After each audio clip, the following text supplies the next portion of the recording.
Hey everybody, welcome to Adventures of Mana. My 50th LP, and one I really wanted to go back to something I really loved. Adventures of Mana is a remake of Final Fantasy Adventure on the Game Boy from way back when. This is more of a one-to-one remake. This is the second remake of this game, ironically, believe it or not. They released a remake of it on the Game Boy Advance called Sword of Mana, which the only differences between the two is that Sword of Mana is more mana inclined. They kind of made it more in line with the series, while Adventures of Mana is more of a one-to-one remake of the original game. So pretty much everything that you knew from the original game applies to this one night and day. It's pretty much just like, bam, you're pretty much good to go. And honestly, I like this remake a lot, so I decided to play this one instead. Maybe someday we'll touch the Game Boy Advance version, but for now, let's hop right on in.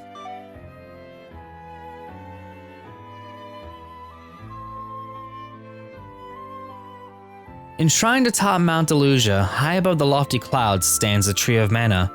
Drawing its life energy from the boundless celestial ether, the Sentinel grows in silence. Legend holds that he who lays his hand upon his trunk will be granted power eternal. A power the Dark Lord of Glaive now seeks to further fuel his bloody quest for domination.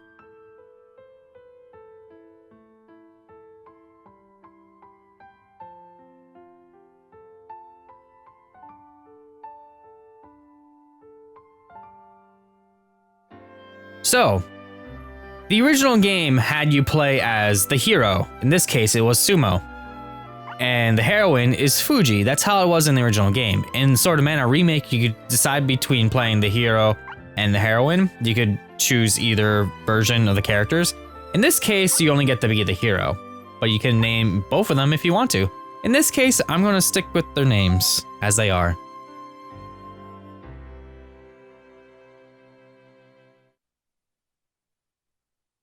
Fight, you worthless dog. The Dark Lord demands blood. So they throw you kind of in the thick of it. All you really need to know at this point is that you can move around with the analog stick and avoid his attacks. And while you're experimenting with the buttons, you may notice that if you hit a button, you attack. So, since this is based on a mobile version of the game, you could also use the touchscreen on a Vita in order to move around if you so chose. And you can hit the big button there to attack if you wanted to. Everything is touch capable in the Vita version of the game, so you have multiple options in order to do things. In this case, we're going to hit this giant werecat 10 times and he goes down no problem and clips into the wall. Sumo is one of the countless gladiators indentured to the Duchy of Glaive. Each day, he and his ill-fated companions are dragged from their cells and bade to fight exotic beasts for the amusement of the Dark Lord. If victorious, they are thrown back into the dungeons, with just enough bread to tide them over until their next match. But a body can only take so much, and it is never long before the weary captives succumb to their cruel fates. Don't die on me, Will! Sumo, listen carefully. The Tree of Mana is in danger. Will, we could talk about this later.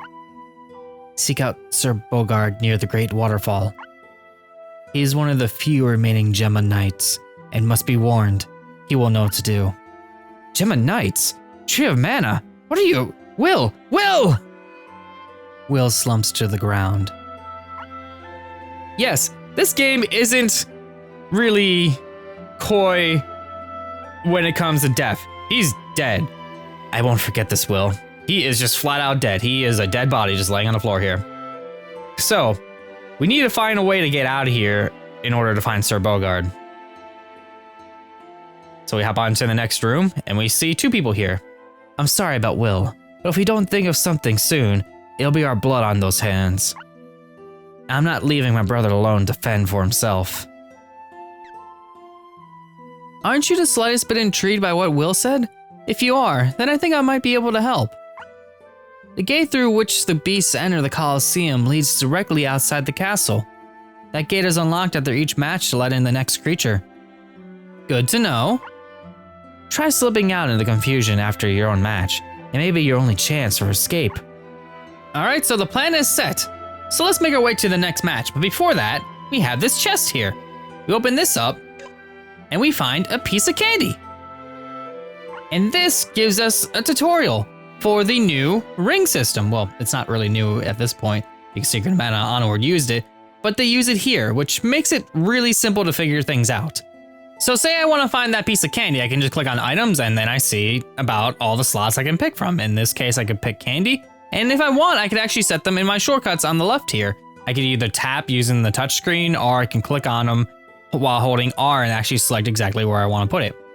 It's a little bit weird, but it's 3 extra buttons compared to the original, where if I were just to tap on the candy right now, I would actually get it in my secondary item slot, which I have it in my secondary item slot here. It's a little bit annoying because I have it in my shortcut and the item slot at the same time, but it's there and it's usable, so I could use it either way. I don't really like it being in 2 different places though, so I'm just gonna remove it by hitting the trash icon on the top left, and I can select an item or shortcut, hit X, or just tap it and it's gone. I could do that, but also on our items list here, we have weapons, armor, and spells. We don't have any spells at the moment, but we can swap over to the other ones by tapping on them or by moving up and down with the D-pad and then selecting which ones we want to go to. And we can see the armors, we can see the weapons, and so on. If we want to read the description of something, we can tap on the tooltip or hit L or R in order to hit tooltip right away, and then just tap on something or look at it, and it'll give us like a description of what the item is. Such as if I want to look at the headgear or say the candy or anything like that, I can go over to bronze helm and it'll tell me exactly what it is. Very useful, and now that we know how our stuff is set up and how our item menu works, we can go and face the enemy once more. Draw your blade, boy. The Dark Lord commands it. And we get to fight the big cat once more. Instead of giving him hugs like he actually really needs, we're going to attack because our bar down below our HP and MP, that is called the mind gauge. The further up that's filled, the more damage we do. So instead of me needing 10 hits to do it this time, kill him pretty quickly, not a big deal there. I guess it's now or never. So we go through here and we can leave. And we can check out the surrounding area. If we look on our top left, we can see little dashes of where we can actually go left or right. If we open up the map menu by tapping it or just doing L and R, we can see the map in a little bit better glory over here. We can move it around with a touchscreen, or just kind of move it around with anything else. In this case, we could just check where we're at. That's how this goes. But as you can tell, we can't do anything in that direction, so we gotta head over here. Not a great escape so far. We can head, on this one, we can head down or left. So let's head left. The Dark Lord and his court mage, Julius. What are they doing here? Have you found what I seek, Julius?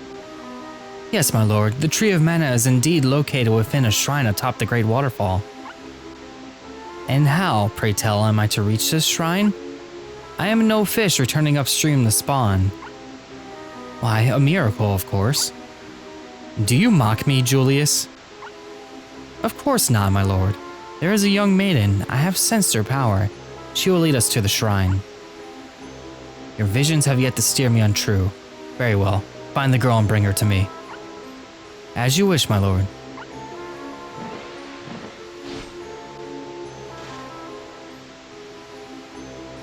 Who is it that dares spy on me? Time to make my exit.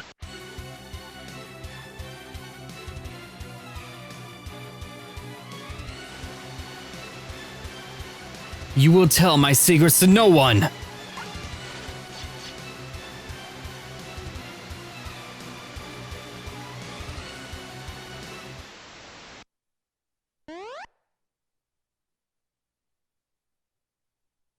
I'm alive, but where am I? We are on the world map. The world map is very vast, and at the moment we only have one icon on it. So let's get out of this screen here and see if we can find out where the heck we are. So, enemies go down by attacking them, of course. And we are going to be doing a lot of that here because we kind of want to level up. So we have 2 experience on the screen there on the top left. Out of 16, we will level up once we hit 16, and our GP, which is our money, is 54. Anytime we kill an enemy, we get GP right away, and that'll be used to buy things, that kind of thing. But we'll go into the rest of this menu later. For now, let's take a look around. See a lot of enemies. Enemies spawn rather randomly in this game, so if I enter this screen later, if I don't kill everything, they will just spawn in different areas. They might even spawn on top of me, unfortunately enough. That's just kind of how this game was. It was very archaic when it came to spawning enemies and things like that. So there isn't really too much I can do about that. And yeah, as you can tell, every now and then I might tap the screen, so you might see that. That's because the state of the Vita, where the analog stick is and stuff. I might be hitting spots that I don't mean to be hitting. So we can head over here. And we can see this. This is basically a town called Topple, and we have a bunch of people we can talk to and find out what's going on around here. Welcome to Topple. Well, that wasn't very useful information, ironically enough. But we do know that this place is called Topple now, at least. A party from the castle was here earlier looking for a girl. You think it has something to do with this tree of mana everyone's talking about? Some people say the woodcutter who lives up by the waterfall used to be a great knight. I say he's not but a stubborn old man too proud for his own good. Alright, well at least we were learning some information. We know that there's an old man by the waterfall. We have an inn there if we need to sleep, which at this case we kind of really don't. Welcome to Topple. You're useful, lady. Thank you for telling me where I'm at. Well, we have a item shop right over here which we can enter, and we see this dude dancing. We talk to him, and we can see what we can buy here. There is a password option. I will go into this later. Right now, it's really not necessary. All it is just cosmetics. So let's go into our menu here and see what we can buy. So we have a couple things that we can buy here. We have antidotes, potions, eye drops, as well as a key ring. Key rings are going to be plenty useful, and I do recommend buying them as soon as you possibly can. Because you have 16 item slots that you can fit things in, and I'm going to fill this up with 2 key rings for now, just so I have a decent chunk of key rings. And I'm done here, so I'm just going to tap that and leave. There we go. And we're going to quit for now. And in the weapon store, well, we have that person. I'm never going to talk to them if they stay there. Let's see, what do you have for me to buy? You have an iron helm for 140. Unfortunately, I can't afford that yet, but attacking enough things in the overworld, I should be able to afford it no problem. Is that guy still over there? Or nope, he's over here now. Dark Lord is a tyrant. I leave this place if there was anywhere else to go. Yeah, that's unfortunate. Well here, nothing that we could do with it. No one over here, but we have another house that we could talk to. Not the house, but the person inside the house. From high above the clouds, the tree of mana watches, ever protecting us from the evils of the world. So at least somebody knows what the tree of mana is. The tree of mana is the thing that protects us from evil in the world. Good to know. But that's pretty much all we can really do in this town for now. So let's leave and see where else we can go. We have a way over here that we can visit, see more enemies, which we're going to be attacking like crazy. So let's attack, attack, attack. The sword is your basic weapon, as you can tell. And you have basically a 3 combo where it's like 1, 2, 3. But if you're not moving, you're just basically gonna be doing that. So it's kind of funny. You need to be attacking stuff in order to do extra combos. Help! Someone! Anyone! Yeah, they're getting attacked very slowly. There we go. Now I can explain what our training regimen is. So a training regimen, we have 4 different options here. We have warrior, monk, mage, and sage. These ones just kind of specifically say which one you're going to be leveling up. In this case, we got vitality, strength, intelligence, and mind. Vitality is pretty much going to be our defenses, our HP. Strength's going to be our attack. Intelligence is going to be our magic use, like how strong your thing is, how good a cure is, that kind of thing. And mind makes that bar on the bottom go faster. The mind gauge, our limit gauge as it was originally called. That's basically just shows how strong our attacks will be because we have more focus. As you can tell, we get at least 1 stat always per level up, aside from 1 option here. So if we do warrior, we get 1 vitality, 2 strength, 0 intelligence, and 1 mind, because warriors aren't really very smart, apparently. Monks are basically kind of like the warrior +2 in a different spot. They change the strength from +1 to the vitality +2, so you get a little bit more HP from that. Mage is just the opposite of warrior, where you get more intelligence. And then sage is the opposite, like the opposite of the mage class, which you basically just get more mind. In this case, if I want to level up evenly, I'm going to start off with warrior, just so I can level up my strength. And that way I'll be able to do more damage and just get rid of things in like 1 little swipe. There we go. And that's all of them. We were set upon by fiends, and my guard, Hassim, was injured in the ensuing battle. Kind traveler, I'm not long for this world. You must escort the lady to Wendell and into the care of Sir Bogard. Hassim! Hassim! The light slowly fades from Hassim's eyes. Hassim, You cannot leave me. Not here. Not now. Without you, I am lost. A stranger in a strange land. If it's Bogard you seek, I may be able to help. Truly, I would be in your debt. I wouldn't think of leaving you alone out here. What with the Duchy's minions about. My name is Sumo. I am Fuji. If you are injured, do not hesitate to tell me. I have spells that will ease your wounds. So, whenever you have an extra character on you, they will wander around aimlessly. They pretty much, they're kind of really brain dead when it comes to moving around and dodging things. They're just going to be around the area. So you notice on the top right there, we have a new option. If you're playing with a controller, you can use L and R to see what buttons will do that. Or if you hit both of them at the same time, you accidentally open the map. So R, you can see I can use triangle to hit my candy, or I can just tap the screen. In this case, I'm just going to tap the talk icon. If I tap the top icon, I can see that she uses curing magic on me and will heal me up. So we need to find where Sir Bogard is. We know about a knight living by a waterfall, so we might want to check that out. Just need to figure out how to get over there, of course. Which is where the world map comes into play. So if we take a look at the world map, we can see that we're not very far along, but we do have a bridge right above us, so we can check that out and be like, I wonder. Let's go right over here, and then make our way forward. As you can tell, our CPUs, our NPCs, our second character, kind of start off invisible when you enter an area. She just got decked in the face with a knife. That pretty much just means that she's not gonna get hit at first. Unlike you, which you do, unfortunately enough. So, our limit bar is full. I kind of waited for that. Swords have two different kinds of limits. If we are not moving, what we can do when we use it is we can just kind of tap the button and then we'll swing around like crazy. Unfortunately, there's only one enemy in this area to deal with, so I'm going to cancel out early by hitting the attack button again. But if you are moving, you will do a attack where you just kind of launch yourself forward and you just stab and then you come back around in order to land back where you were. That's pretty much, it's nice, but yeah. You can tell that NPCs aren't really very smart. You'll eventually get across that bridge. But it doesn't really matter too much because you can just go across the screen and then they'll just follow you wherever. Ooh, item. A piece of candy. Enemies do drop items, which is really nice, but the problem is they dropped it in a spot which is in the way. So thankfully enough, we can move. Really? Why am I not hitting you? Oh, you are slightly in the air. Can you come down, please?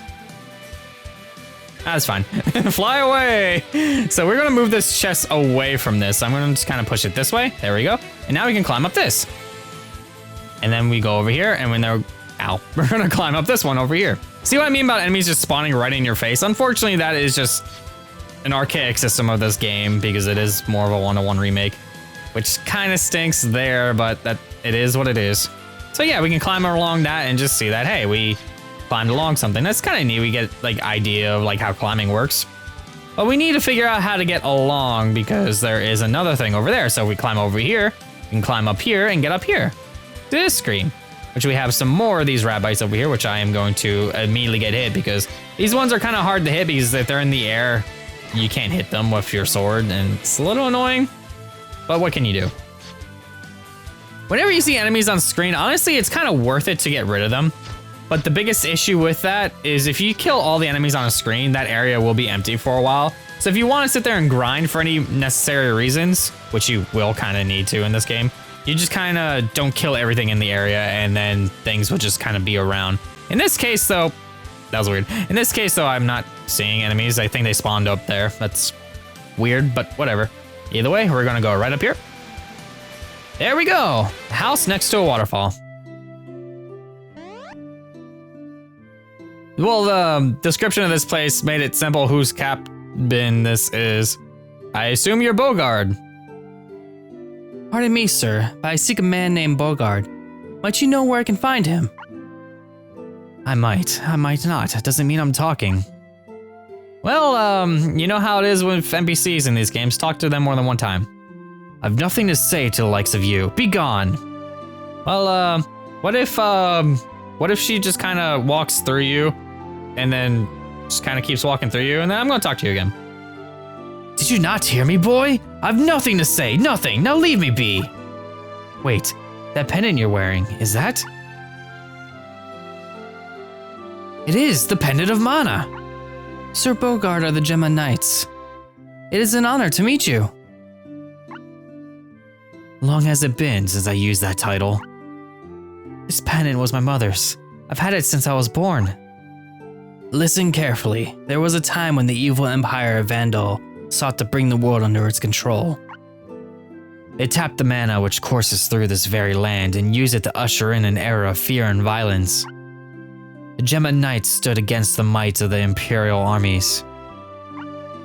But our numbers were few, and the power of mana was beyond imagination. We were on the brink of defeat when before us appeared a savior, a maiden who would ride at our van and fill our hearts with courage as she guided us to victory. And upon our breasts was the self-same pendant this young lady now wears. And no wind blows in our realm, as forces of darkness seek to manipulate the Tree of Mana, as did Vandal. Yet, I believe that pendant may be the key to restoring peace. Journey east along the mountains, and in time you will come to a cave. A landslide has filled the tunnel with rubble, preventing passage to the town of Wendell on the far side. With a mattock in hand, a young lad of sumo strength should make quick work of the rocks. In Wendell, you will find my brother in arms, Sir Siba. He may remember more of the pendant and its meaning. Good to know. Now your back room is available to us, so we can kind of open up this chest and get some mattocks. Mattocks are an item that you're going to be using a lot in this game, as well as key rings. Key rings, we do have a couple of them because I did buy them earlier, but I'm going to set mattocks to over here because you don't really use them too often, but when you do, I'd rather have them on a quick access point. So we're gonna go and leave this place, and we're gonna go east to find a cave. But first, I'm going to make sure I get some healing done. Thank you. 16, 17, 18, and 19, thank you. We're gonna go over here, and then bam! Just completely decimate that one enemy. Back over here, get hit by an enemy because they spawned right on top of us, unfortunately enough. There we go. Alright, so for this level up, I am going to choose Warrior once again, just so I have a little bit more strength so I can take care of these enemies. Got a piece of candy. That, and I don't have any magic to even really bother with at the moment. So we're gonna go over here, and we're gonna travel east. Because if we go east, we see another vine that we can go down, which we're gonna go down it right now. And then we're gonna go over here, and up. He's going, ow, going this way. Can you get out of here? There we go. We're gonna go over here, see a couple more enemies that I didn't really kill in one hit. There we go, now they're done. And we're gonna go down here and in here. And this leads us to the Eastern Cave. And we immediately see that we need some mattocks. So what we can do is we can tap the mattock and then we use it. And unfortunately, mattocks are paper thin. So once you use one of them in one swing, it's gone. So you need a lot of those. You have 16 slots in your inventory, and honestly, I would recommend having at least 4 key rings in item slots anyway, and 4 mattocks, so you'll be set for quite a while. No, unfortunately enough, that costs money, so it's a little bit of an oof. But what can you do there? There we go. And we'll get rid of you as well. There we go, and we're gonna go up.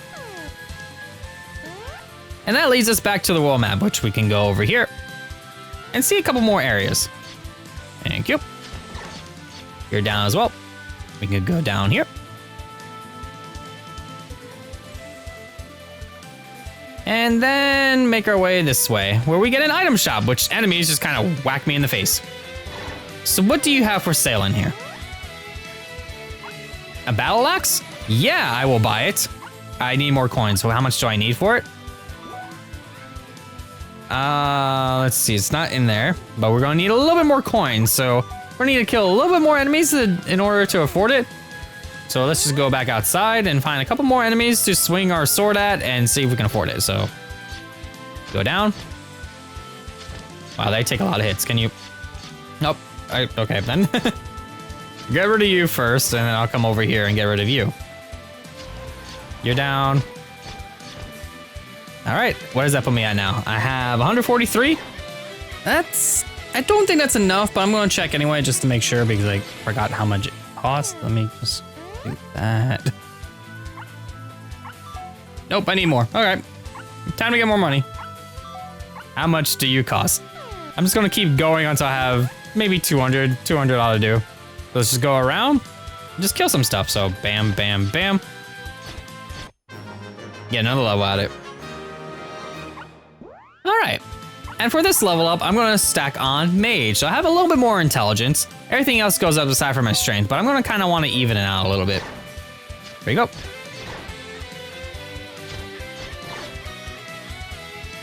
How much I got now? 164. Going around just a little bit longer because I definitely want that battle axe. Yep, there's a necessary Game Boy kind of style 90s grind with this right now, but whoop, we got an item over here. Got an antidote. We're going to need those, and now I don't have to buy one. So there we go. I'm gonna go over here. Any enemies? Yep, we got one right there. All right, that should be good now. 192, yeah, a couple more enemies ought to do it. So I should see some right next to this shack. There we go, that's a lot of enemies. That will do a lot of money. There we go, and then get rid of you. All right, that should be enough. Thankfully, you don't have to wait for their entire death animation to go through. You only really need to worry about just that animation playing out, and then they're kind of dead at that point. So we got a battle axe now. So we're going to equip the battle axe. So what I'm going to do for this battle axe actually is I'm going to tap this bottom one here, and I'm going to tap the battle axe into its slot. Because what I can do with that is I can tap the slot and it'll swap out for the battle axe. And I have the battle axe. If I want to use the sword again, I can tap it again. Weapons have stats, but that doesn't mean that they're inherently better because everything has a different swinging animation. Axes kind of have a wider field of attack, but you only really can swing like one time and it's rather slow. It is stronger, but it is slower as a weapon. So if you want to switch back over to something that can say swing faster, you can sit there and do that, which I'm probably going to be doing a lot because it's a little bit useful. There we go. And now we're gonna head down. So we can check out more of this area. So let's go down here. And over here. Really? You're just gonna vanish right next to me? There we go. Any enemy I see on the field is probably gonna die to an axe in a couple hits. I probably should heal. Let me do that. Thank you.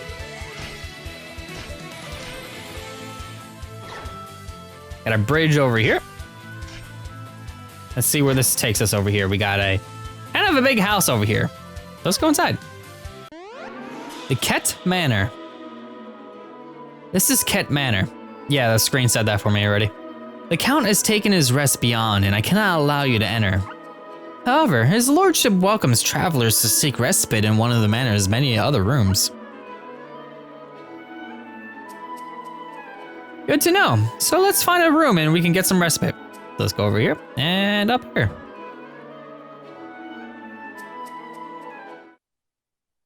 Sumo, now that we've become better acquainted, I was thinking that perhaps you could benefit from learning some curative magic. What do you say? Oh, yeah, I was thinking the exact same thing. Wonderful, you may study the cant from my grimoire. I've already memorized it. I received the Book of Curing. You learn the spell Cure. And then she kind of goes into sleep mode. Well, good night. Right, good night. I smell the blood of a maiden.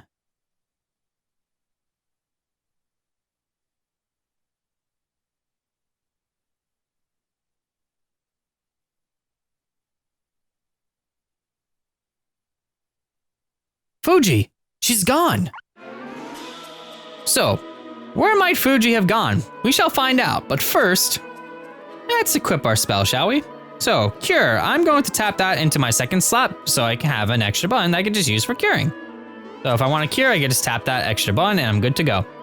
And now, since Fuji is gone, we need to find out where she went. So, next time Azure plays more Adventures of Mana, we're gonna see where she's gone. See you all then.